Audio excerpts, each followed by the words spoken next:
இந்த மாதத்தான வாக்கு தத்தம், இந்த வருஷத்துக்கான வாக்கு தத்தம் என்ன சொல்லுங்க பார்ப்போம். செக். மீகா 2:13. ஓகே, மீகா 2:13. அதில் ஆண்டவர் என்ன சொல்றாரு? தடைகளை நீக்கி போடுகிறவர் அவர்களுக்கு முன்பாக போறாரு. நம்ம என்னெல்லாம் பார்த்தோம்? தடைகளை ஃபஸ்ட்டு நம்ம என்ன பண்ணணும்? தடைகளை நீக்கி போடுறவர் நமக்கு முன்னாடி போகணுன்னா முதல்ல நம்ம என்ன பண்ணணும்? அவர் போகிறதுக்கு ஃபஸ்ட்டு யார் போவா? ஃபஸ்ட்டு முன்னாடி யார் போவா? ஆண்டவர் போவார். அவருக்கு பின்னாடி என்ன பண்ணுவோம்? அவருக்கு பின்னாடி தான் நம்ம ஃபாலோ பண்ணிட்டு போவோம். அதுக்கப்புறம் யார் போவா? அவர்கள் ராஜா அவருக்கு முன்பாக போவார். அப்புறம் கர்த்தர் அவர்கள் முன்னணியிலே நடந்து போவார். இங்கே ஒரு 4 இன்சிடென்ட் நடக்கிறத நம்ம என்ன பண்ணுறோம்? பார்க்குறோம். இப்போது அதை அப்படியே நம்ம கண்டினியூ பண்ணலாம். இந்த இந்த இந்த வருஷம் எப்படி இருக்கும்? நம்ம பார்த்தோம். இந்த வருஷம் எப்படிப்பட்ட ஆண்டாக இருக்கும்? தடைகளை உடைக்கிற ஆண்டு. இந்த தடைகளை உடைக்கிறதுனா, நான் சொன்னேன், நமக்கு ஒரு தடை இருந்ததுன்னா ஆண்டவர் என்ன பண்ணுவார்? ஆட்டோமேட்டிக்காக என்ன பண்ணுவார்? அந்த தடையை உடைச்சி அங்கே என்ன பண்ணிடுவார்? ஒரு வாசலே நம்மளுக்கு ஓப்பன் பண்ணிடுவார். ஆண்டவர் என்ன பண்ணிடுவார்? தடைகளை உடைத்து மேலே ஷோ இருக்கு, மேலே ஷோ தடைகளை உடைச்சி என்ன பண்ணிடுவார்? ஒரு வாசலே நம்மளுக்காக என்ன பண்ணிடுவார்? ஓப்பன் பண்ணிடுவார். மீகா 2:13 அதோட மொத்தம் இதையும் நம்ம பார்க்கலாம். மீகா 2:13 அந்த வாக்குத்தத்த வசனத்தில். ஆமாம், சண்டே ஸ்கூல் பசங்க மேலே போகலாம். சண்டே ஸ்கூல் பசங்க மேலே போகலாம். போயிட்டாங்களா? ரித்திஷ் தானே அவன் பேர்? மேலே பேர். ரித்திஷ் இல்லையே, இவன் பேர் விக்கி. அப்போ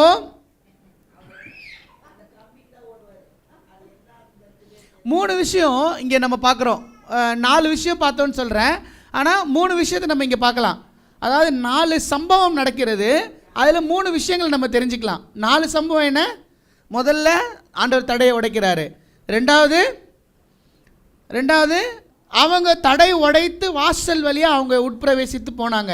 3வது அவங்க ராஜா அவங்களுக்கு முன்னாடி நடந்து போனார். 4வது ராஜா முன்னாடி நடந்து போனார். 4வது கர்த்தர் அவர்களை வழி நடத்தி கொண்டு போகிறாரு. இப்போது இங்கே இந்த 4 சம்பவத்தில் ஒரு 3 முக்கியமான விஷயத்தை நம்ம பார்க்கலாம். இந்த கடைசி 2மே ஒரு கிட்டத்தட்ட சேம் தான். அவர்கள் ராஜா அவர்களுக்கு முன்பாக போவாரும் சேம் தான். கர்த்தர் அவர்கள் முன்னணியிலே நடந்து போவார்னாலும் ஒன்று தான். 2மே ஒன்று தான். ஆனால் நம்ம இங்கே என்ன பார்க்குறோன்னா 3 சம்பவம் நடக்குது. 1, ஆண்டவர் தடைகளை உடைக்கிறார். 2வது அவங்க ஜனங்களுக்கு முன்னாடி அவர் போகிறாரு. அதோட மட்டும் நிறுத்தலை, கர்த்தர் அவர்கள் முன்னணியில் நடந்து போவார். நம்ம எங்கே போனாலும் தேவன் நமக்கு முன்னாடி நடந்து போவார். அவர் காட்டுற பாதையில் தான் நம்ம போகணும்.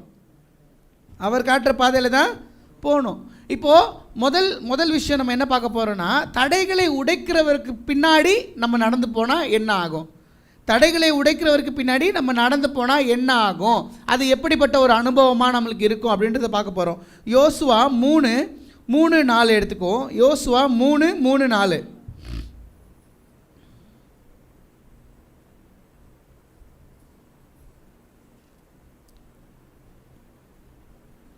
யோசுவா 3:4.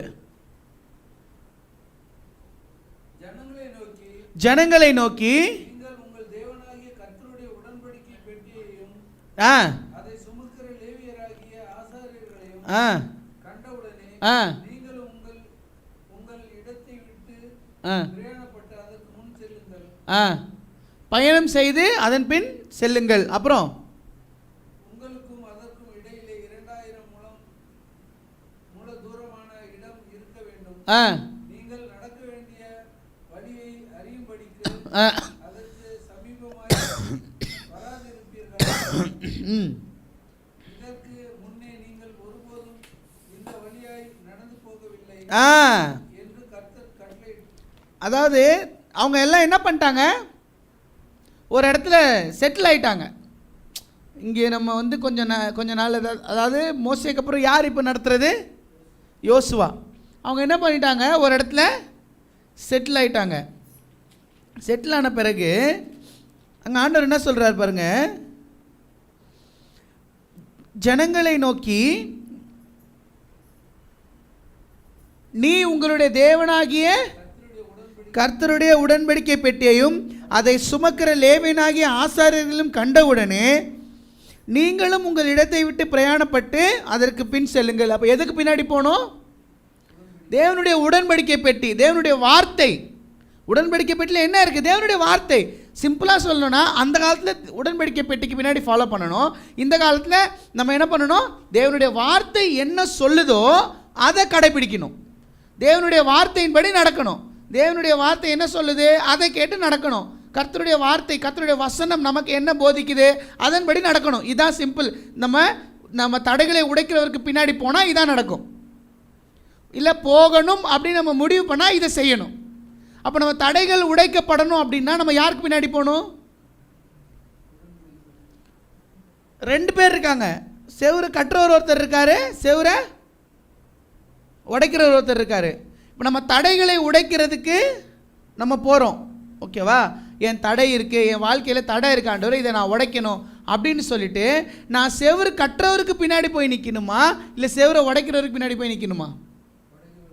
செவரை உடைக்கிறவருக்கு பின்னாடி தானே போய் நிற்கணும். அப்போ நம்ம தெரிஞ்சுக்கணும், நம்ம இந்த காரியம் நம்ம வாழ்க்கையில் வந்து கட்டப்படுறதுக்கோ இல்லை உடைக்கப்படுறதுக்கோ நம்ம யார் பின்னாடி போய் நிற்கணும்? அப்போ நமக்கு ஒரு தடையாக இருக்குதா? அப்போ அந்த தடையை உடைக்கிறது யார்? தடைகள் எதனால் உடைக்கப்படும் அதை நம்ம ஃபஸ்ட்டு என்ன பண்ணணும்? தெரிஞ்சுக்கணும். தடைகள் எதனால் உடைக்கப்படும் தெரிஞ்சுக்கிட்டா நம்ம கரெக்டாக தடையை உடைக்கிறவர் பின்னாடி போய் நின்றுவோம். தடைகளை உடைக்கிறவர் பின்னாடி நிற்கிறதுன்ற அனுபவம் நம்ம எல்லாருக்கும் தெரியும்.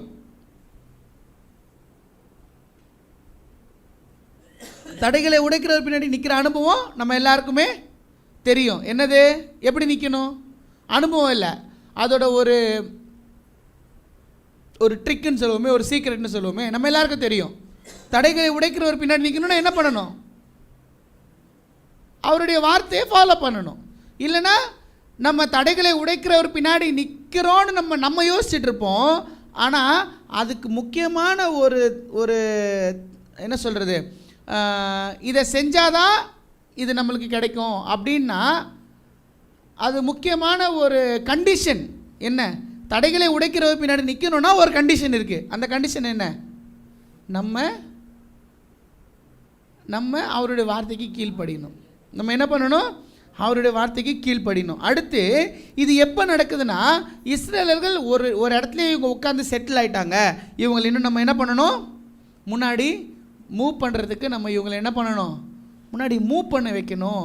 இவங்களை முன்னோக்கி லைஃப்பில் இவங்களை போக வைக்கணும் அப்படின்னு சொல்லிட்டு ஆண்டவர் முடிவு பண்ணோன்னே அப்போ தான் சொல்கிறாரு. அப்போ அந்த 4வது வசனத்தில் என்ன சொல்கிறாரு பாருங்க. 4வது வசனம் எடுத்துக்குவோம்.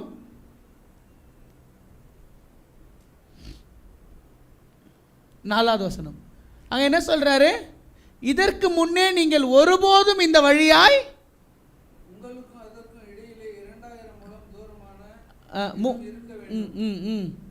நீங்கள் நடக்க வேண்டிய வழியை அதற்கு சமீபமாய் வராதிருப்பீர்களாக. இதற்கு முன்னே நீங்கள் ஒருபோதும் இந்த வழியாய் நடந்து போகவில்லை என்று சொல்லி கட்டளையிட்டார்கள். இப்போ இது வந்து வழி புதுசு. இவங்க ஒரு சீசன்லேருந்து இன்னொரு சீசனுக்கு என்ட்ரு ஆகுறாங்க. ஒரு சீசனில் இவங்க போயிட்டு இருந்த வழியோ இவங்க இருந்த இடமோ வேற. இப்போ ஆண்டவர் என்ன பண்ணுறாரு? அவங்கள புதிய ஒரு வழியில் புது பாதையில் கூட்டிகிட்டு போகிறார். எப்பா நீ போன மாதிரி வழி இல்லைப்பா, இது வந்து நீ இது வரைக்கும் எகிப்துலேருந்து வந்த, என்ன பண்ண, செங்கடலை கடந்த, அங்கே என்னென்னமோ பண்ணீங்க, எல்லாத்தையும் வேலையெல்லாம் முடிச்சிங்க, ரைட்டு. இப்போ நீங்கள் ஒரு இடத்துல செட்டிலாக இருக்கிறீங்க. இப்போ நான் உங்களை வேறு வழியில் கூட்டிகிட்டு போகிறேன். இது உங்களுக்கு தெரியாத வழி. இது என்ன வழி? உங்களுக்கு தெரியாத வழி. இது புது ஒரு வழியில் நான் உங்களை என்ன பண்ண போகிறேன்? கூட்டிகிட்டு போகிறேன். அந்த 3வது வசனத்தில் என்ன சொல்கிறாங்க?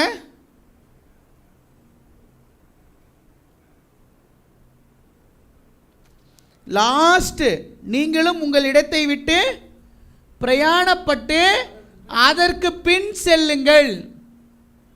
இதில் என்ன போட்டிருக்கு, இந்த வெர்ஷனில் என்ன போட்டிருக்கு, அதை பின்பற்றி செல்லுங்கள். அதை பின்பற்றி செல்லுங்க. அந்த தேவனுடைய உடன்படிக்கை பெட்டியை பின்பற்றி நடக்கணும். அதாவது நல்லா நம்ம யோசிச்சோன்னா அதற்கு பின் செல்லுங்கள் ஒரு வெர்ஷனில் எழுதியிருக்கு டிரான்ஸ்லேஷனில். இதில் அதை பின்பற்றி செல்லுங்கள்னு எழுதியிருக்குது. இஸ்ரேலர்களுக்கு அந்த காலத்தில் உடன்படிக்கை பெட்டிக்குள்ளே தான் தேவனுடைய வார்த்தை இருக்குது. அப்போ அந்த வார்த்தையை எடுத்துகிட்டு போகும்போது அவங்க அதுக்கு பின்னாடி நடந்து போகணும். ஓகேவா? இப்போ நமக்குன்னு எடுத்துக்குவோமே, இது அதை பின்பற்றி செல்லுங்கள் அப்படின்னா என்ன, அந்த வசனத்தை கடைபிடிச்சு நடங்க. வேத வசனத்தை, தேவனுடைய வார்த்தையை பின்பற்றுங்கள், அதை ஃபாலோ பண்ணுங்க. அவங்க சொல்கிறத, அதாவது பின்னாடி செல்றது வேற, அதை பின்பற்றி நடக்கிறது ஒரே மாதிரி வார்த்தையாக இருந்தாலும் அது அந்த வார்த்தையினுடைய பதம் வேற இல்லை. பின்னாடி அதற்கு பின் செல்லுங்கள்னு சொல்கிறாங்க. அதாவது ஒரு கல்லில் செதுக்கின அந்த வார்த்தைகளை கொண்டு போகிற அந்த ஒரு பெட்டியை சுமந்து கொண்டு போகும்போது அதுக்கு பின்னாடி போனோம். இப்போ தேவனுடைய வார்த்தை நம்ம கரங்களிலும் நம்ம இருதயங்களிலும் இருக்கு. இப்போ நம்ம எதுக்கு பின்னாடி நம்ம ஓடணும்னு அவசியம் கிடையாது. ஏன்னா அந்த வார்த்தை நமக்குள்ள இருக்கு. அந்த வார்த்தை சொல்லுகிறதை பின்பற்றி நடந்தாலே போதும். அந்த வார்த்தை சொல்லுகிறத பின்பற்றி நடந்தாலே போதும். ஆண்டவர் இஸ்ரவேலரே நீங்கள் அந்த உடன்படிக்கை பெட்டிக்கு முன்னாடி ஓடுங்க சொன்னாரா? இல்லை. உடன்படிக்கை பெட்டிக்கு முன்னாடி ஓட சொல்லலை. நீங்களே ஒரு டைரக்ஷனை தேர்ந்தெடுங்கப்பா, நீங்களே ஒரு வழியை தேர்ந்தெடுங்க, நான் உங்களை அதில் கூட்டின்னு போகிறேன் சொல்லலை.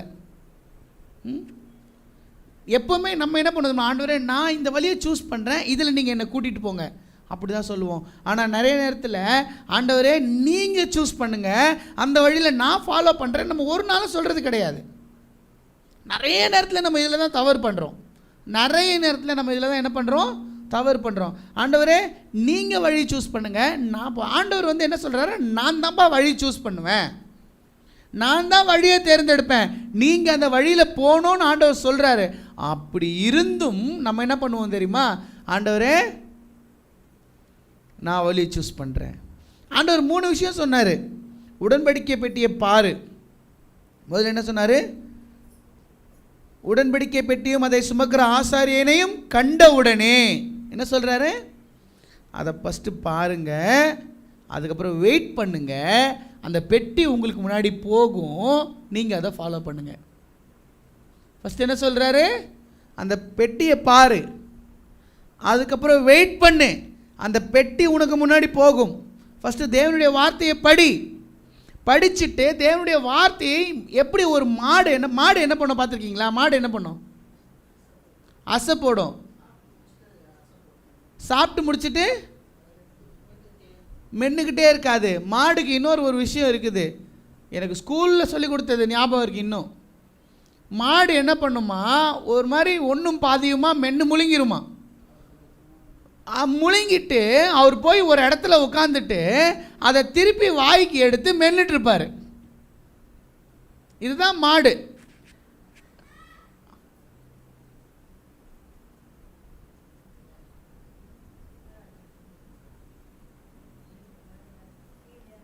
இதுதான்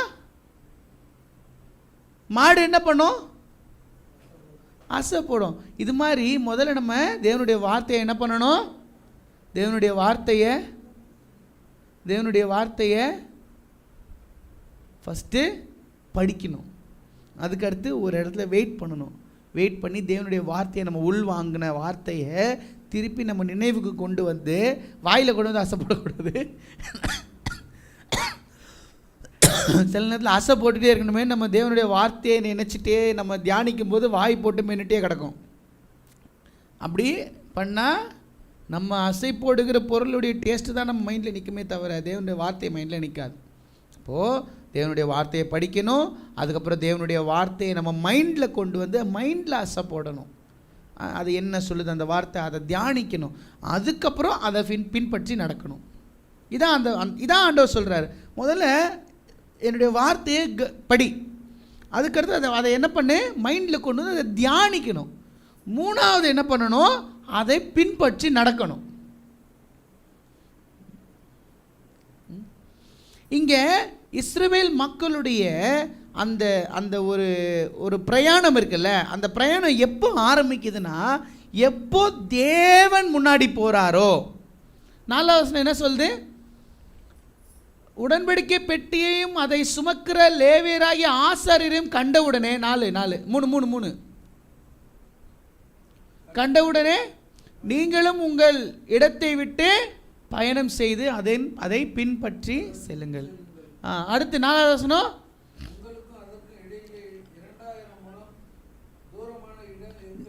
நீங்கள் நடக்க வேண்டிய வழியை அறியும்படி அதற்கு அருகில் வராதிருப்பீர்களாக. அதாவது இப்போ என்ன சொல்கிறாருன்னா, அந்த பெட்டி உங்களுக்கு முன்னாடி போகும், உங்களுக்கு இவ்வளோ டிஸ்டன்ஸ் இருக்கணும் அந்த பெட்டிக்கும் உங்களுக்கும்.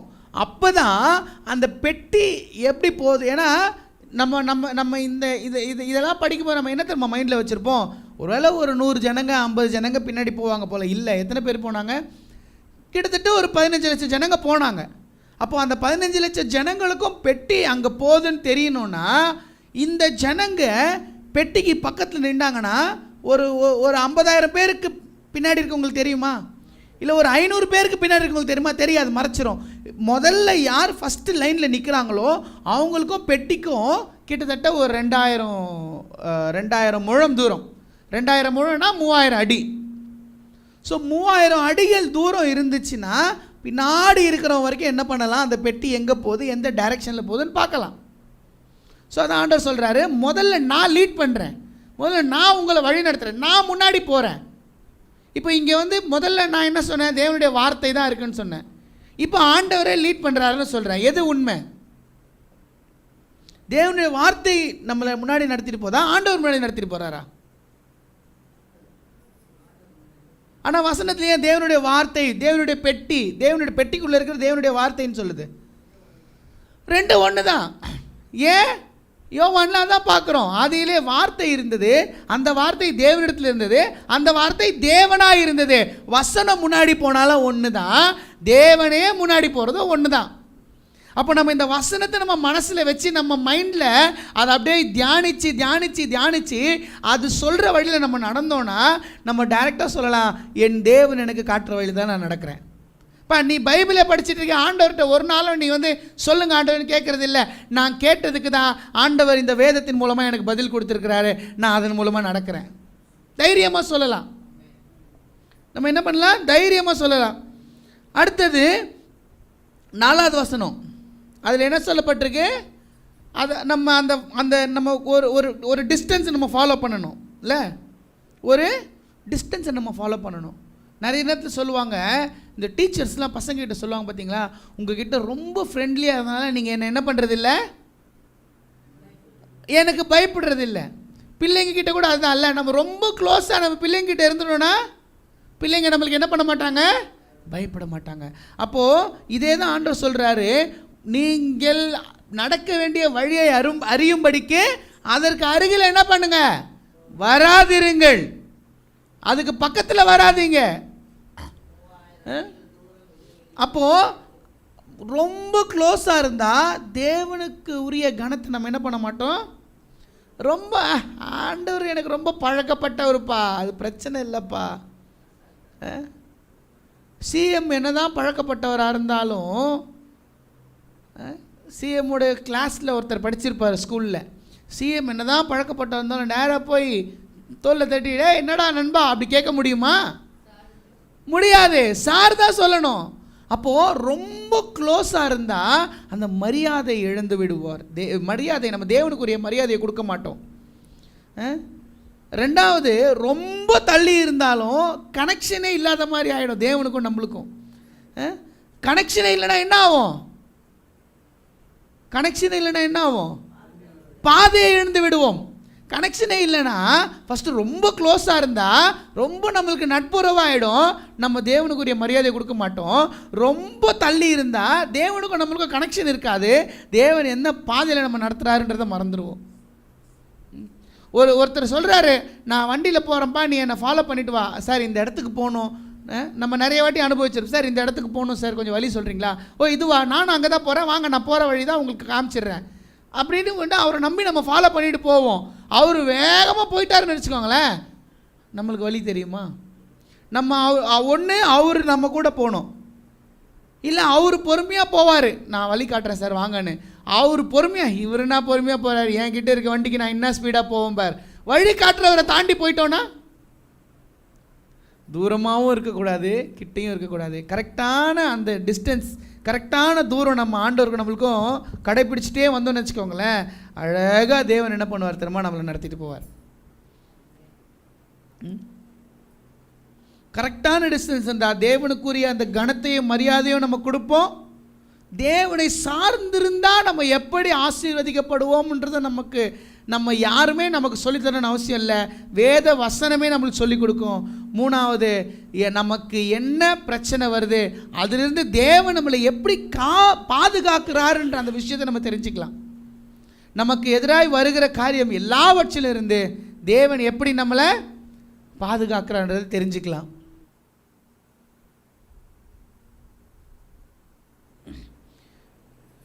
பிரசங்கி 5:1, பிரசங்கி 5:1.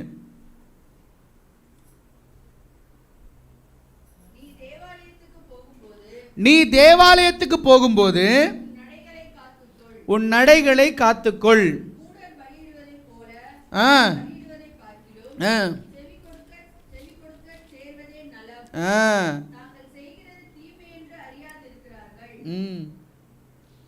என்ன சொல்றாங்க?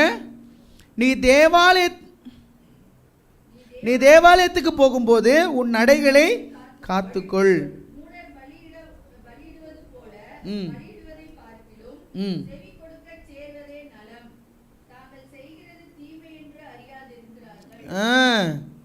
சில நேரத்தில் ரொம்ப க்ளோஸ் ஆண்டவர் கூட இருந்துன்னு வச்சுக்கோங்களேன். ரொம்ப க்ளோஸானா என்ன சொல்கிறேன்னா, அந்த ஒரு டிஸ்டன்ஸ் ஃபாலோ பண்ணாமல் ரொம்ப ஆண்டவர்கிட்ட ரொம்ப க்ளோஸாக தான் இருக்கணும். ஆண்டவர்கிட்ட ரொம்ப க்ளோஸாக இருக்கிறது வேற, ஹே ஆண்டவர் எனக்கு ரொம்ப க்ளோஸ்டா, எனக்கு எல்லாமே தெரியும் அப்படின்ற மனநிலைக்கு வர்றது வேற. ரொம்ப க்ளோஸாக இருக்கிறவங்க என்ன பண்ண மாட்டாங்க தெரியுமா, அமைதியாக இருப்பாங்க. இந்த க்ளோஸாக இல்லாமல் ஆண்டவரை பற்றி எனக்கு நல்லா தெரியும்டா அப்படின்ற மைண்ட் செட் இருக்கவங்க என்ன பண்ணுவாங்க, துணிஞ்சு எல்லாமே செய்ய ஆரம்பிச்சிருவாங்க. ஆண்டவர் தானே, நான் நாளைக்கு மன்னிப்பு கேட்டால் மன்னிச்சிடுவேன் அப்படின்ற மாதிரி ஆகிடும். அங்கே அதனால தான் சொல்கிறாங்க, தாங்கள் செய்கிறது தீமை என்று. அதுதான் பலி செலுத்துகிறாங்க. அம்மாவா இல்லையா? அம்மாவா இல்லையா? தேவனுக்கு பயந்து கீழ்ப்படிந்திருக்கவங்களும் பலி செலுத்துவாங்க. மூடரும் பலி செலுத்து. என்ன சொல்கிறாங்க? மூடர் பலியிடுகிறது போல மூடரும் பலி செலுத்துவாங்க. இந்த காலத்தில் ஸ்தோத்திர பலி, அந்த காலத்தில் தகன பலி, அந்த பலி இந்த பலி என்னென்னமோ பலி இருக்கு. இந்த காலத்தில் நம்ம என்ன பண்ணுறோம், ஆண்டவருக்கு நம்ம ஸ்தோத்திரம் சொல்கிறது, ஆண்டவர்கிட்ட ஜெபிக்கிறது தான் நம்ம அவருக்கு செலுத்துகிற பலி. அப்படியே இருக்கட்டும், நல்லதுதான், தப்பில்லை. இப்போது நம்ம மூடர் செலுத்துகிறது போல், அதான் எல்லாரும் பலி செலுத்துவாங்க. நீதிமானும் பலி செலுத்துவான், அறிவுள்ளவனும் பலி செலுத்துவான், துன்மார்க்கனும் பலி செலுத்துவான், மூடரும் பலி செலுத்துவான். ஆனால் மூடர் பலி செலுத்துகிறது போல பலி செலுத்தாதீர்கள்னு சொல்கிறாரு. அப்போ நீங்கள் பலி செலுத்தும் எப்படி செலுத்தணும்? ஞானிகளை போல பலி செலுத்துங்க. மூடருக்கு என்ன தெரியாது தெரியுமா? மூடர் என்ன தெரியும்? அவர்கள் செய்கிறது தீமை என்று அறியாது இருக்கிறார்கள். மூடர்கள் அவர்கள் செய்வதே தீமைன்னு அவங்களுக்கு தெரிய மாட்டேங்குது. யாக்கோபு 4:8 வாசிப்போம்.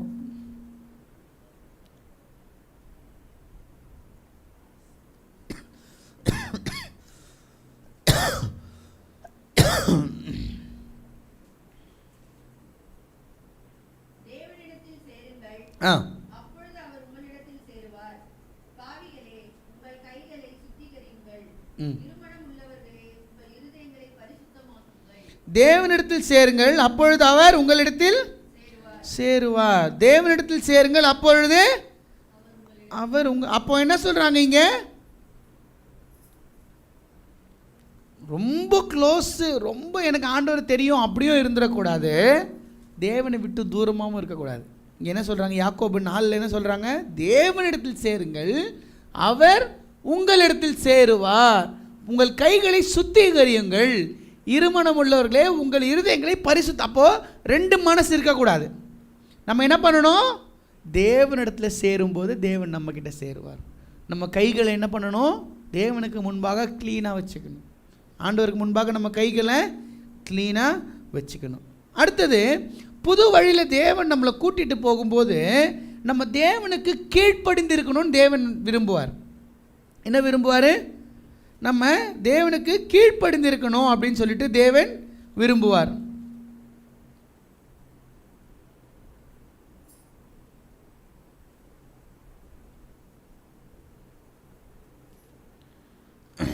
நம்ம எப்படி இருக்கணும்னு விரும்புவார் தேவன்? கீழ்ப்படித்திருக்கணும்னு அவர் விரும்புவார். அதை யோசுவா 3:4 என்ன சொல்கிறாங்க?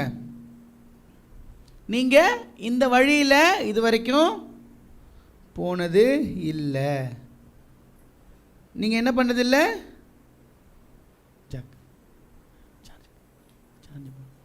நீங்கள் இந்த வழியில் இது வரைக்கும், யோசுவா 3:4 இதற்கு ஆண்டவர் நம்மளை இந்த புது வருஷத்தில் புது வழியில் கூட்டிகிட்டு போக போகிறார். அப்போ சொல்கிறார், நீங்கள் ஒருபோதும் இந்த வழியில் நடந்து போனதில்லை.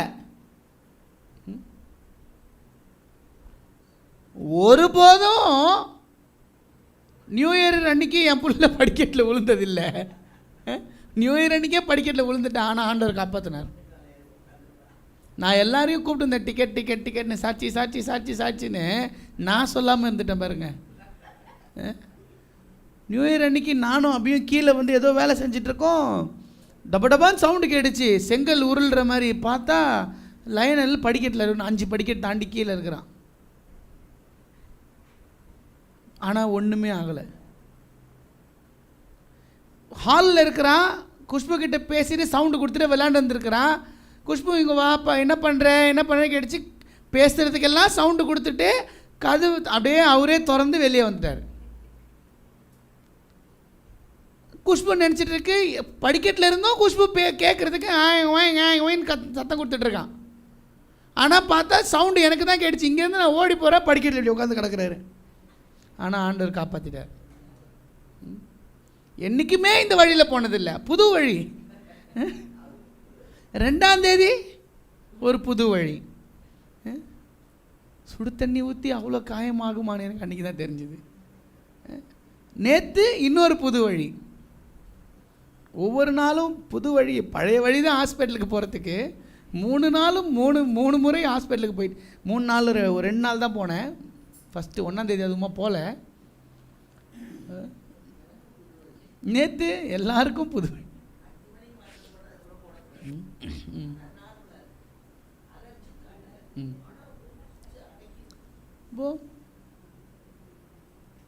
நேற்று நைட்டு 1 மணிக்கு சின்னக்கா கூட்டிட்டு ஹாஸ்பிட்டல் போகிறேன்.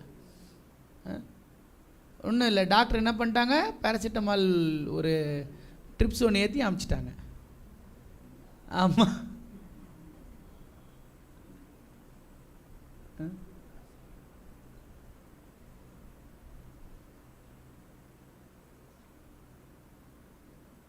மேலேருந்து தூக்கிட்டு வந்தேன், நடக்க முடியல. என் பொண்டாட்டி கேட்குறான், நான் தூக்கிட்டு போட்டுமா? நான் இல்லை வேணாம், நீ வேணாம், நான் தூக்கிட்டு போ. எப்படி போனோம்? நான் அவர் ஜேபி பின்னாடி, ஜாக்கை கூட முன்னாடி உட்கார வச்சதில்லை. ஸ்டெப்பி அபி ஜானட்டு தான் முன்னாடி உட்காந்து வந்துச்சு சின்னக்கா ஹாஸ்பிட்டலுக்கு. திரும்பி ட்ரிப்ஸ்லாம் ஏற்றிட்டு அதே மாதிரி முன்னாடி உட்கார வச்சு தான் கூப்பிட்டு வந்தேன். எல்லோரும் தூங்குறாங்க. சரி, யாரும் எழுப்ப வேணாம், வண்டி சாவி மேலே இருக்குது, கேட்டு சாவி இருக்குது, அழகாக போயிட்டு வந்துடலாம். அப்புறம் பயந்து எந்திரிச்சாங்கன்னா திருப்பி தூங்க முடியாது, லேட் ஆகும் தூங்குறதுக்குன்னு சொல்லிவிட்டு டிஸ்டர்ப் பண்ணுவாங்க. நாங்கள் 3 பேரும் வண்டியில் போயிட்டு வந்துட்டோம்.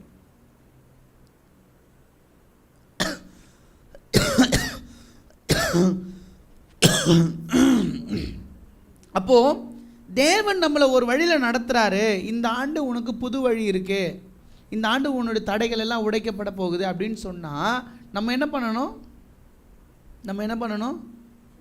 அதற்கான ஜெபம் நம்மளுக்கு தேவை.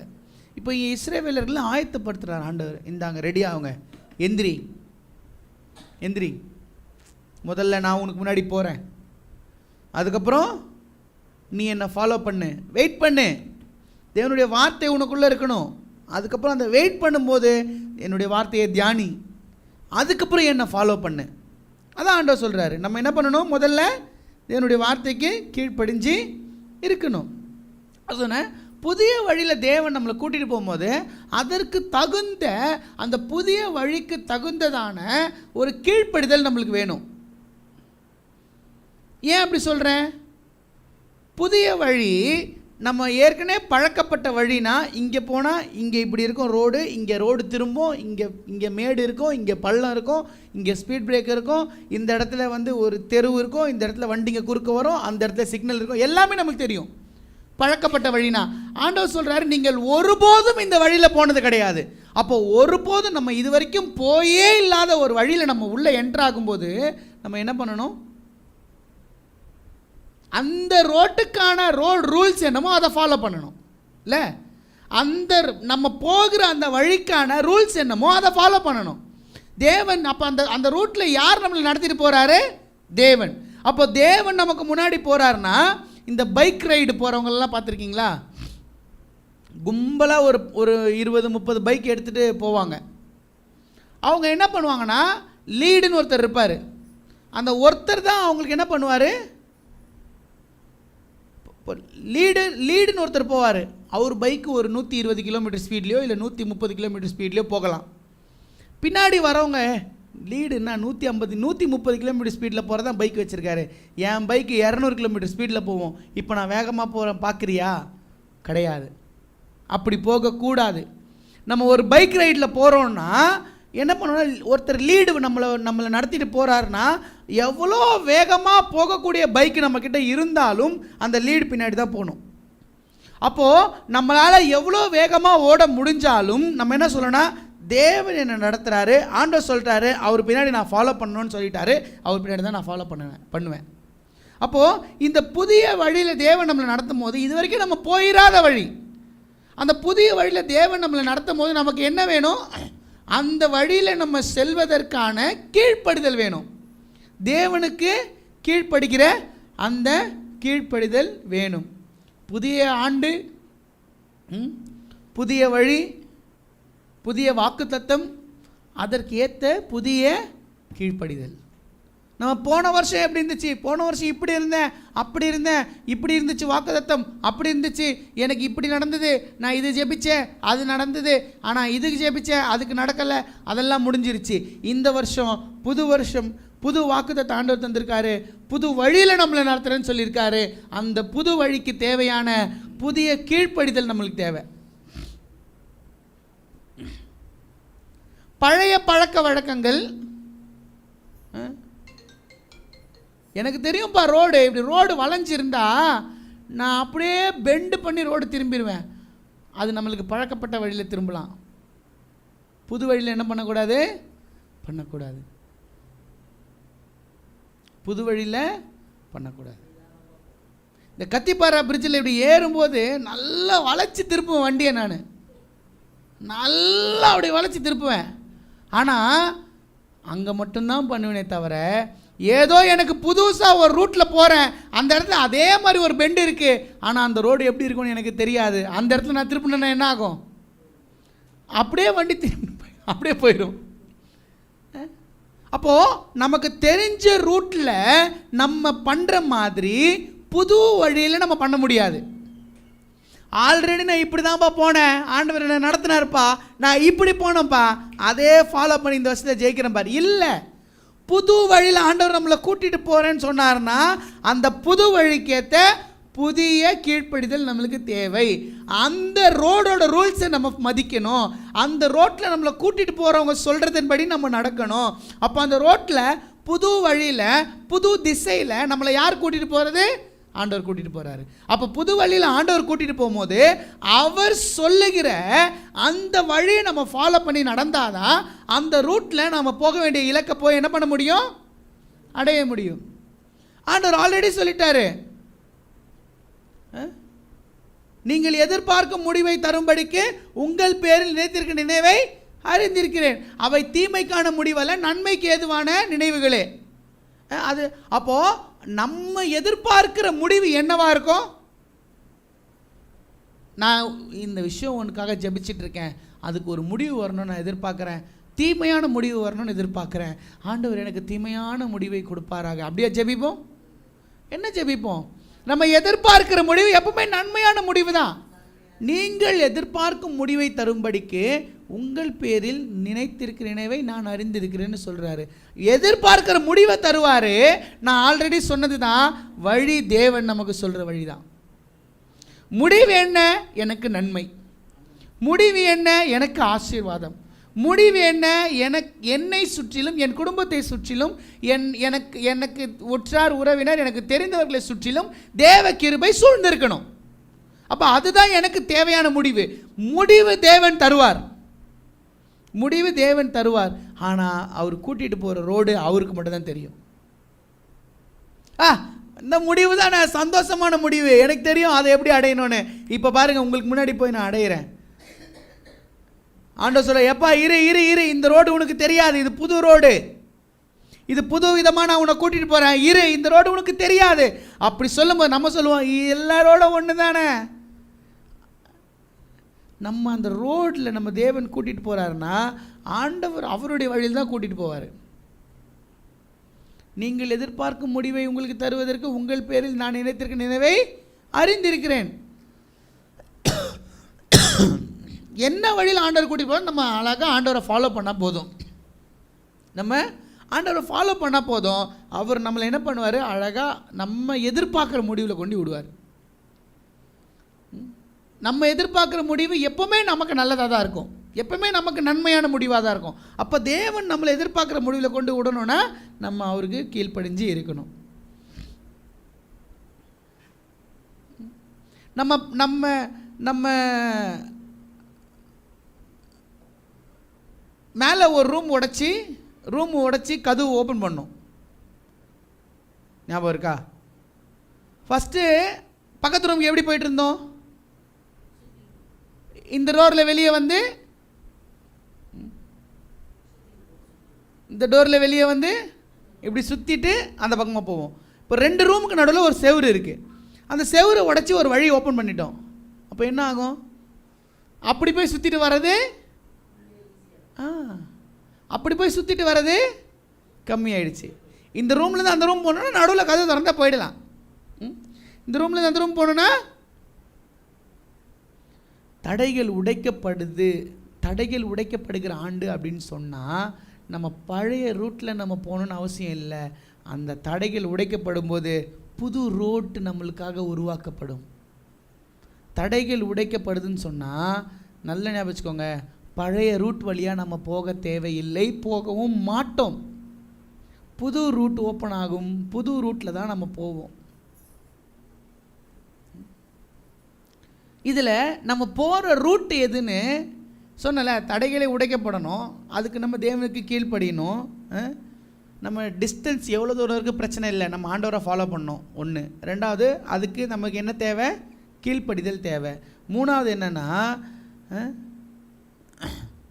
அந்த வழி எதுன்னு தேவன் தான் முடிவு பண்ணுவார். சொல்கிறாரு, புது வழியில் நான் உன்னை கூட்டிகிட்டு போகிறேன்னு சொல்கிறாரு. யோசுவா 3:4 புது வழியாக கூட்டிட்டு போகிறேன், நீங்கள் ஒருபோதும் போயிடாத வழி. அப்போது நமக்கு தெரியாத வழி, அது இந்த வழியாக தான் இருக்கணும்னு நம்ம டிசைட் பண்ண முடியாது. ஆமாம் தானே? அப்போ வழியை யார் டிசைட் பண்ணுவா? ஆண்டவர் டிசைட் பண்ணுவார். யோசுவா 3:3 யோசுவா 3:3 ஜனங்களை நோக்கி, நீங்கள் உங்கள் தேவனாகிய கர்த்தருடைய உடன்படிக்கை பெட்டியையும் அதை சுமக்கிற லேவியராகிய ஆசாரியர்களையும் கண்டவுடனே நீங்களும் உங்கள் இடத்தை விட்டு பிரயாணப்பட்டு அதற்கு பின் செல்லுங்கள். இப்போ எதை பின்பற்றி போகணுமா? உடன்படிக்கை பெட்டி. உடன்படிக்கை பெட்டியில் என்னென்ன இருந்துச்சு?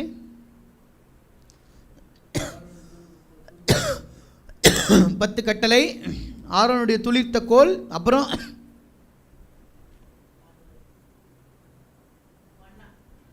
மன்னா, இதெல்லாம் இருந்துச்சு உள்ள இல்லை? அப்போது அந்த உடன்படிக்கை இதெல்லாம் இருக்குதுன்னா அங்கே என்ன அர்த்தம்? தேவனுடைய பிரசன்னம் அதுக்குள்ளே இருக்கு.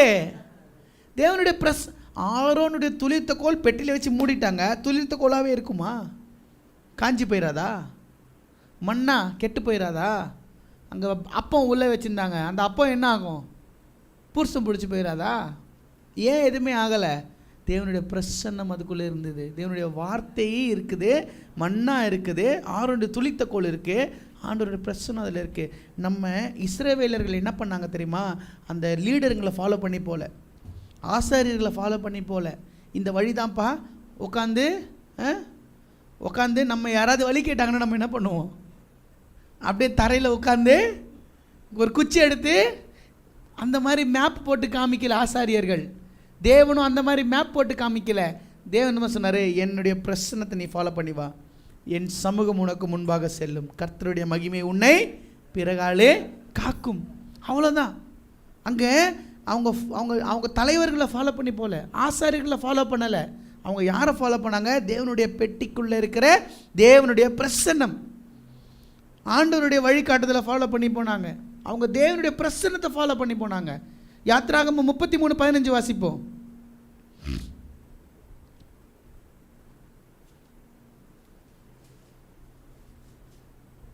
யாத்திராகமம் 33:15.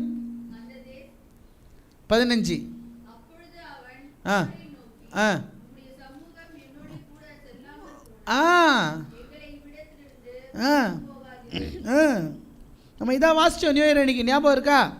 அப்பொழுது மோசே என்ன சொன்னார்? உம்முடைய சமூகம் என்னோட கூட இல்லாமல் போனால்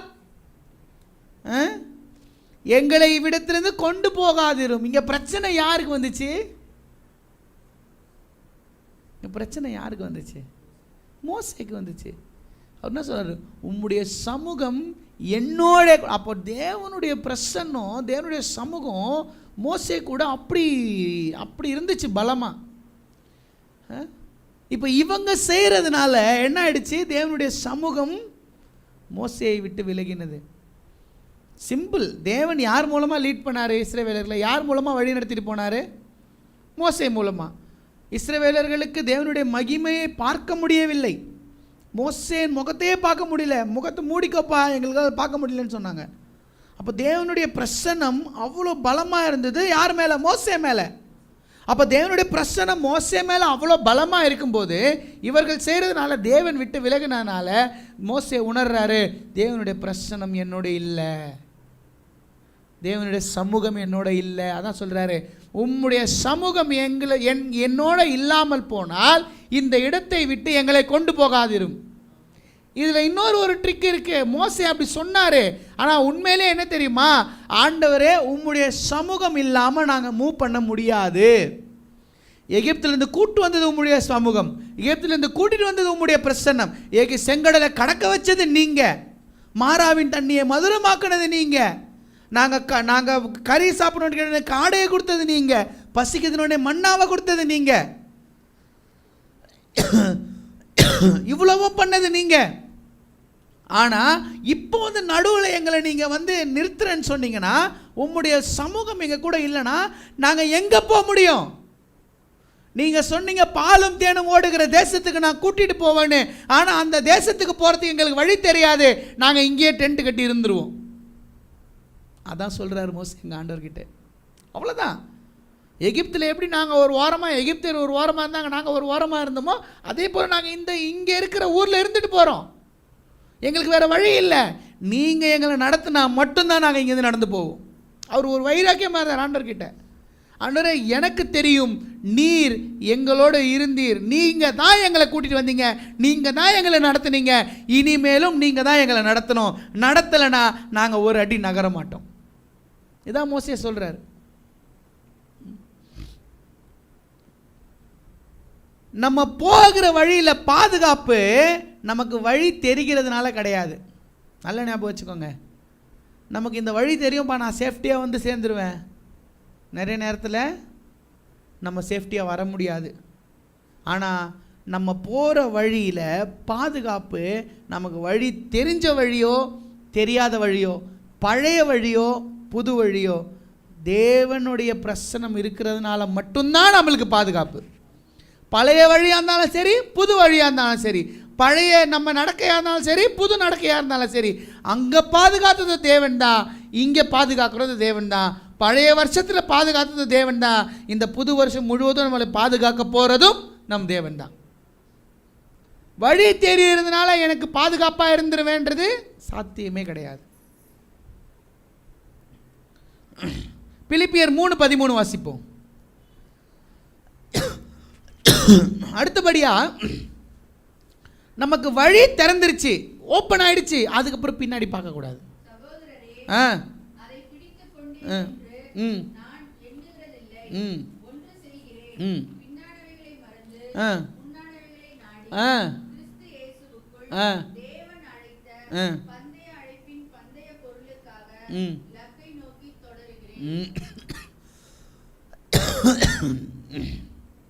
என்ன சொல்றாரு?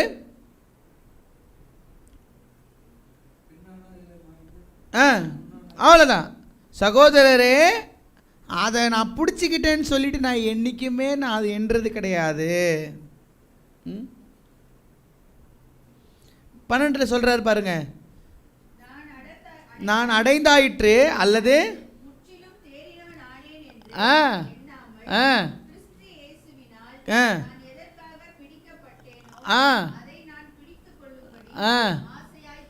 கிறிஸ்து இயேசுவினால இயேசு என்னை எதுக்காக கரம் பிடிச்சாரோ அந்த விஷயத்தை நான் பிடித்து கொள்ளும்படி இன்னுமே நான் அதுக்கு ஆசைப்பட்டு, அதுக்கு நான் தொடர்ந்து ஆசைப்பட்டு தான் இருக்கிறேன்.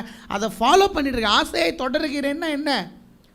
அந்த விஷயத்தை நான் ஃபாலோ பண்ணுறேன், இன்னும் கடைப்பிடிச்சிட்டு வரேன், இன்னும் தேவனுக்கு பின்னாடி தான் நான் போயிட்டுருக்கேன். அதுக்கப்புறம் சொல்கிறாரு, ஆனால் இன்னும் நான் தேவனுக்கு பின்னாடி தான் போயிட்டுருக்கேன், ஆனால் நான் அந்த விஷயத்தை அடைஞ்சிட்டேன்னு நான் சொல்ல முடியாது. அந்த விஷயத்தை நான் அடைந்தாயிற்று என்று சொல்ல முடியாது. நான் அதை பிடித்து கொண்டேன் என்று எண்ணுகிறதில்லை. ஒன்று செய்கிறேன். என்ன செய்கிறேன்? பின்னானவைகளை மறந்து முன்னாடி ஆண்டவர் என்ன வச்சிருக்காரோ அதை நோக்கி நான் ஓடுறேன். அவ்வளோதான். நம்ம அதான் சொன்ன, தேவன் நம்ம எதிர்பார்க்குற முடிவை தருவார். அப்போ நம்ம எதிர்பார்க்குற முடிவை நமக்கு தரும்போது, ஐயோ பின்னாடி ஐயோ இப்படி ஆயிடுச்சே, நேற்று இந்த மாதிரி ஆயிடுச்சே, முந்தா நேற்று போன வருஷம் இந்த மாதிரி ஆயிடுச்சே, ஐயோ ஒரு 6 மாதம் முன்னாடி, அதை நம்ம நினச்சிட்டே இருந்தால் நம்ம முன்னாடி போக முடியாது இல்லை? ஹைவேஸில் போயிட்டே இருப்போம், வண்டி பஞ்சர் ஆகிடுச்சு, அந்த பஞ்சர் ஆனதை பஞ்சர் போட்டுட்டு நம்ம போயிட்டே இருப்போம் இல்லை? பஞ்சர் போட்ட பிறகும் அந்த கடைக்கிட்டே உட்காந்து, பஞ்சர் கடைக்கிட்டே உட்காந்து, ஐயோ என் வண்டி ஒரு 5 கிலோமீட்டர் முன்னாடி பஞ்சர் ஆகிடுச்சே, யோசிச்சுக்கிட்டே இருந்தால் நம்ம முன்னேறி போக முடியாது. ஆமாவா இல்லையா? திடீர்னு ஆஃப் ஆயிரும், தள்ளி ஸ்டார்ட் பண்ணிட்டு வந்துடணும், அவ்வளோதான், எங்கேயுமே நிற்கக்கூடாது. இப்போ நம்ம நினச்சிட்டு ஐயோ நம்ம வண்டி அங்கே நின்றுச்சு, அந்த நேரத்தில் நம்ம அடுத்து என்னமோ அதை பார்த்துட்டு போயிட்டே இருக்கணும். அப்போது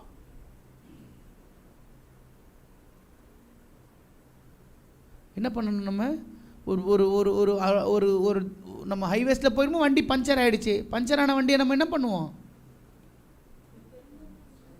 பஞ்சர் போட்டு போயிட்டே இருக்கணும். அந்த பஞ்சர், ஐயோ என் வண்டியோட புது டயர் பஞ்சர் ஆகிடுச்சே, என் வண்டியோட புது டயர் பஞ்சர் ஆகிடுச்சே நினச்சிட்டு இருந்தா நம்ம போகிற இடத்துக்கு போக முடியாது. டயர்னா பஞ்சர் ஆகாதான் செய்யும், வாழ்க்கைனா சில அடிகள் விழதான் செய்யும். டயர்னா பஞ்சர் ஆகதான் செய்யும். அந்த பஞ்சரையே நம்ம நினச்சிட்டு இருந்தா நம்ம முன்னேறி போக முடியாது. பஞ்சர் போட்டோமா கிளம்பிட்டே இருக்கணும். அதான் பவுல் சொல்றாரு, நான் பின்னானவைகளை மறந்து முன்னானவைகளை நாடி கிறிஸ்து இயேசுவுக்குள் தேவன் அழைத்த பரம அழைப்பின் பந்தய பொருளுக்காக லக்கை நோக்கி தொடருகிறேன். என்னுடைய இலக்கை நான் நோக்கி போயிட்டே இருப்பேன்.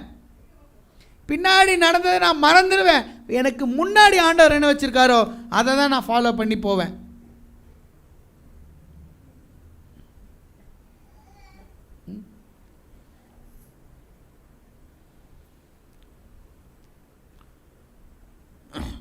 நிறைய பேர், ஆண்டவரே எனக்கு நீ இது ஒரு வழியை திறக்கணும் ஆண்டவரே, நீர் எனக்கு ஒரு வழியை திறக்கணும் ஆண்டவரே, இந்த விஷயத்துலேருந்து நீங்கள் எனக்கு ஒரு வழியை திறக்கணும் ஆண்டவரே. ஆண்டவர் ஆல்ரெடி வழியை திறந்துருப்பார்.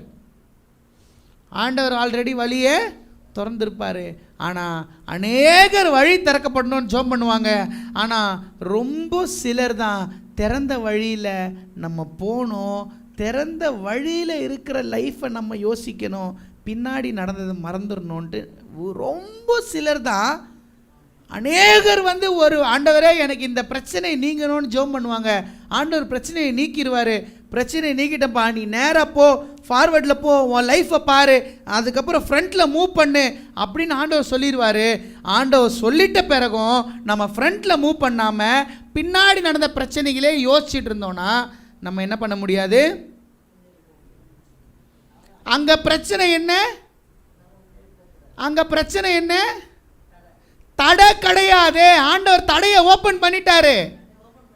தடையை ஓப்பன் பண்ணிட்டாரு. ஆண்டவர் வழியை திறந்துட்டாரு.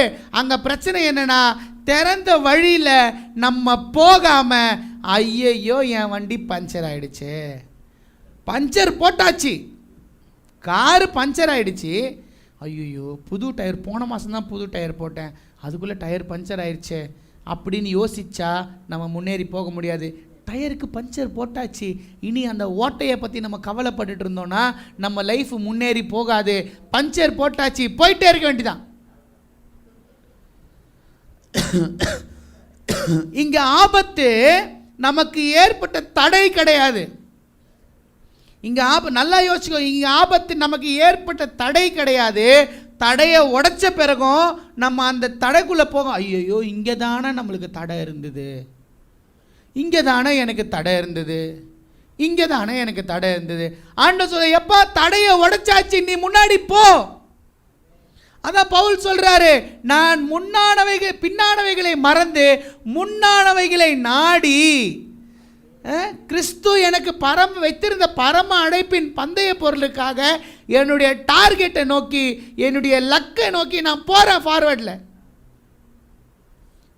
பின்னானவைகளை நம்ம மறந்தாதான் முன்னானவைகளை நாடி ஓட முடியும். அதான் ஆண்டவர் வழி ஓப்பன் பண்ணுங்க ஆண்டவரே, எனக்கு இந்த இந்த கஷ்டத்தை எனக்கு முடிச்சு விடுங்க ஆண்டவர். ஆண்டவர் முடிச்சு விட்டுருவாரு. ஆனால் நம்ம என்ன பண்ணுவோம்?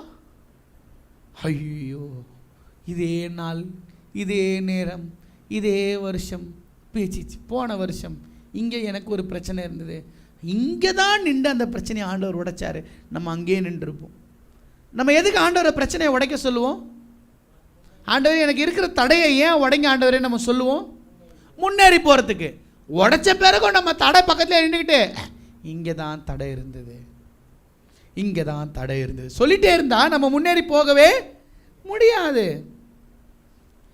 பின்னாடி பார்க்கறது நம்ம முன்னாடி போகிறது நம்மளை டிலே பண்ணும்.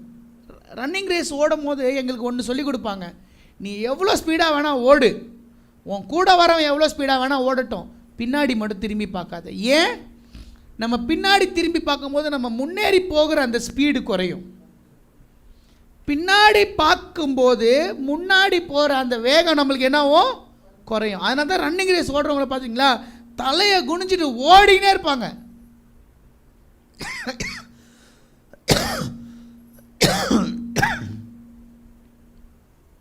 நம்மளை கீழே நோக்கி இழுக்கிற அந்த பாரம் எல்லா நேரத்துலையும் பாவம் கிடையாது. If something is pulling us down, every time it is not sin. What it can be? Worries, கவலைகள், நம்மளுடைய கடந்த கால நினைவுகள், நம்மளுடைய பயங்கள், இதுதான் நம்மளுடைய கவலைகள், கடந்த கால நினைவுகள், நம்மளுடைய பயங்கள், இதுதான் நம்மளை நிறைய நேரத்தில் கீழே இழுக்கும். எல்லா நேரமும் நம்மளை பாவம் கீழே இழுக்குதுன்னு சொல்ல முடியாது. பாவம் எல்லா நேரத்துலையும் நம்மளை இழுக்காது. பிசாசும் எல்லா நேரத்துலையும் வந்து இழுக்க மாட்டான்.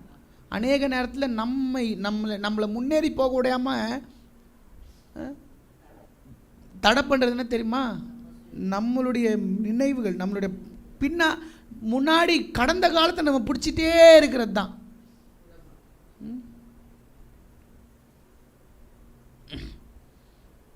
கடைசியாக நம்ம தேவனை நம்மளுக்கு தலையாக வைக்கணும். என்ன பண்ணணும்? தேவனை நமக்கு தலையாக வைக்கணும். அங்கே என்ன சொல்கிறாங்க? அவர்கள் ராஜா அவர்களுக்கு முன்பாக போகிறார், கர்த்தர் அவர்கள் முன்னணியிலே நடந்து போகிறார்.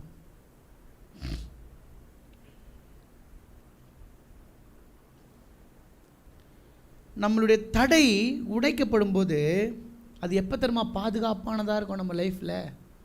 ஒரு தடை உடையுது, அந்த ரூட்டில் போனால் நம்ம சேஃபாக இருப்போமா? எப்போ தெரியுமா? தேவன் நம்மளை அந்த ரூட்டில் நடத்தும் போது தான். தேவன் நம்மளை அந்த ரூட்டில் நடத்தும் போது மட்டும்தான் நம்ம என்ன பண்ணுவோம்? அந்த இடத்துல நம்ம சேஃபாக இருக்க முடியும். நியாயாதிபதிகள் 21-25 வாசிப்போம். அதில் ஒரே ஒரு வார்த்தை சொல்கிறாங்க.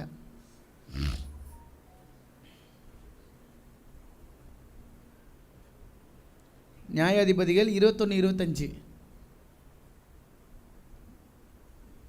மேலே மேலே நியாயாதிபதிகள் 21-25.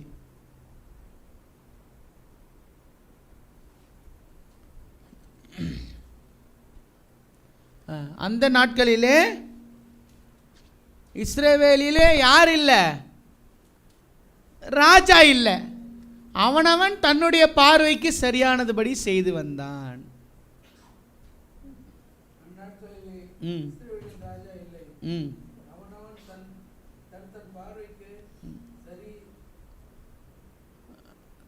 சரியானதுபடி செய்து வந்தார்கள். ஓப்பன் நம்மளுக்கு ஆண்டவர் தடையை உடைச்சிட்டாரு. தடை உடைக்கும் போது நம்மளுக்கு என்ன வரும்? ஃப்ரீடம், விடுதலை. நம்மளுக்கு இருக்க தடை உடையும் போது நமக்கு என்ன வரும்? ஃப்ரீடம் வரும். ஆனால் அந்த ஃப்ரீடம் வரும்போது நம்ம எந்த வழியில் சரியாக போகணும்னு நம்மளுக்கு என்ன தெரியுமா காட்டும்? கர்த்தர் நம்மளை நடத்துகிற அந்த கர்த்தர் நம்மளை நடத்தும் போது தான் நம்ம என்ன பண்ண முடியும்? சரியான பாதையில் போக முடியும். சங்கீதம் 23:3 நம்ம எல்லாருக்கும் தெரிஞ்ச வசனம் தான். என்ன வசனம்? சங்கீதம் 23:3.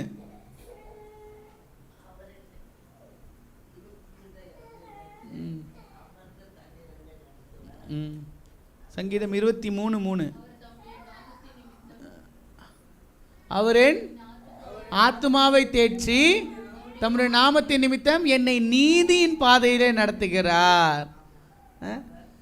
அவர் நடத்தும் போது, அதாவது நமக்கு தடை உடையுதுன்னா, தடை உடைக்கப்படும் போது அது எப்படியா இருக்கும்? ஃப்ரீடம். அவரவர் தங்கள் பார்வைக்கு செய்தபடி அந்த மாதிரி ஆகிடக்கூடாது.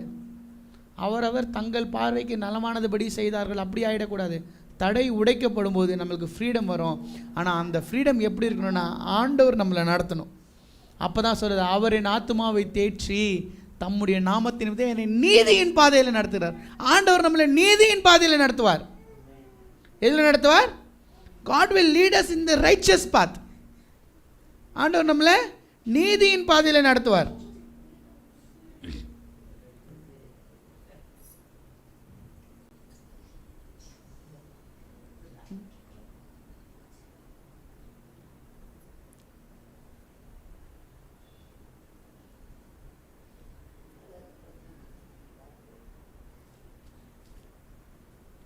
தேவன் நம்மளை நடத்தும் போது, கர்த்தர் நம்மளை நடத்தும் போது, நம்ம கிட்ட அந்த பயம் அப்படின்றது நம்ம மேலே செஞ்சுட்டு இருந்த ஆதிக்கத்திலிருந்து விடுவிக்கப்படும். பயம் நம்ம மேலே செஞ்சுட்டு இருந்த ஆதிக்கம் என்ன போயிடும். அப்புறம் நம்மளுடைய பாதை நிலையான பாதையாக மாறும். நம்முடைய பாதை எப்படி மாறும்? நிலையான பாதையாக மாறும். நம்ம ஒன்றும் ஆண்டவரே தடை உடைக்கப்படணும்னு ஓடி போய் தேடணும் அவசியமே இல்லை. ஆண்டவர் ஆல்ரெடி தடையை உடைச்சிட்டாரு. கரெக்டாக ஃபாலோ பண்ணணும். கரெக்டான டிசிஷன் எடுக்கணும். கரெக்டான டிஸ்டன்ஸில் ஆண்டவரை ஃபாலோ பண்ணணும். தேவனுடைய தலைமைக்கு கீழே நம்ம கட்டுப்பட்டு இருந்தால் இந்த வருஷம் தடைகள் உடைக்கப்படுற வருஷமாக மட்டும் இருக்காது, தேவன் நம்மளை நடத்துகிற வருஷமாகவும் இருக்கும். இந்த வருஷம் தடைகளை உடைக்கிற வருஷம் மட்டும் கிடையாது. அங்கே கடைசியில் என்ன சொல்கிறாங்க? கர்த்தர் அவர்கள் முன்னணியிலே நடந்து போவார். இந்த வருஷம் தடைகளை உடைக்கிற வருஷம் மட்டும் கிடையாது, கர்த்தர் நம்மளை நடத்துகிற வருஷம். தடைகளை உடைச்சு அப்படியே விட்ட மாட்டார் ஆண்டவர். நீங்கள் தங்கள் பார்வைக்கு நலமானதை செய்யுங்கள்னு விட்டுற மாட்டார். தடையை உடைக்கிற தேவன் நம்ம முன்னாடியும் நடந்து போவார். நான் உனக்கு வழி காட்டுறேன்ப்பா, நீங்கள் போகிற இந்த வழி புது வழி, நான் நடத்துவேன். நம்ம என்ன பண்ணணும்? அவருக்கு பின்னாடி ஃபாலோ பண்ணணும். அவ்வளோதான். நம்ம அதிலேருந்து நிற்போம், கண்களை மூடி ஜெபிப்போம். அன்பும் இரக்கம் நிறைந்த எங்கள் அன்பின் பரலோக பிதாவே, அந்த நாளிலே இந்த ஆராதனை எங்களுக்கு ஆசீர்வாதத்தை கொடுத்த உம்முடைய கிருபைக்காக நன்றி. உம்முடைய ஆசீர்வாதம், உம்முடைய நடத்துதல், நாங்கள் உமக்கு கீழ்ப்படுகிற அந்த கீழ்ப்படுதல் எங்கள் வாழ்க்கையிலே இருக்கும்படியாக நீர் எங்களோடு பேசினதுக்காக நன்றி. தடைகளை உடைத்த தேவன், எங்களை புது வழியாய் நடத்துகிறேன் என்று சொன்ன தேவன், எங்களுக்கு முன்பாக போகிறதற்காக நன்றி ஆண்டவரே. எங்களுக்கு முன்பாக போகிற தேவன் எங்களுக்கும் ஆண்டவரே, நாங்கள் உம்மை தொடரும்போது எங்களுக்கு சரியான ஒழுக்கத்தையும் உம்மை பின்பற்றுகிற அந்த ஒரு சரியான மனநிலையும் சரியான கீழ்ப்படிதலையும் எங்களுக்கு நீங்கள் தாங்க ஆண்டவரே. பின்னானவைகளை நாங்கள் மறந்து முன்னானவைகளையும் எங்கள் இலக்கையும் நோக்கி நாங்கள் தொடர நீர் எங்களுக்கு உதவி செய்யுங்க. பொறுப்பெடுத்துக்கொள்ளுங்க, பாதுகாத்துக்கொள்ளுங்க. எல்லா துதிக்கான மகிமை உமக்கே செலுத்துகிறோம். இயேசுவின் பொற்பாதம் படித்து கேட்டுக்கொள்வோம் எங்கள் ஜீவனோட நல்ல பிதாவே, ஆமே. நம்மளார் கரங்களை வைத்து சொல்லுவோம். பெருமை உள்ளவனுக்கு கர்த்தர் எதிர்த்து நிற்கிறார், தாழ்மை உள்ளவர்களுக்கோ கிருபை அளிக்கிறார். பெருமை உள்ளவர்கள் கர்த்தர் எதிர்த்து நிற்கிறார், தாழ்மை உள்ளவர்களுக்கோ கிருபை அளிக்கிறார். நம்முடைய கர்த்தராகிய இயேசு கிறிஸ்துவின் கிருபையும் பிதாவாகிய தேவனுடைய அன்பும் பரிசுத்தாவின் அன்பிக்கும் சமாதானமும் நம்ம அனைவரோடு இன்றும் மீண்டும் சதா காலங்களிலும் தேவனுடைய வருகை வரையும் இருப்பதாக. ஆமேன். என் ஆத்மாவை கர்த்தரை ஸ்தோத்திரி, என் முழுமை ஒரு பரிசுத்த நாமத்தை ஸ்தோத்திரி. என் ஆத்மாவை கர்த்தரை ஸ்தோத்திரி, கர்த்தர் செய்த சகல உபகாரங்களை மறவாதே. ஆமேன், ஆமேன், ஆமேன். God bless you. God bless you. God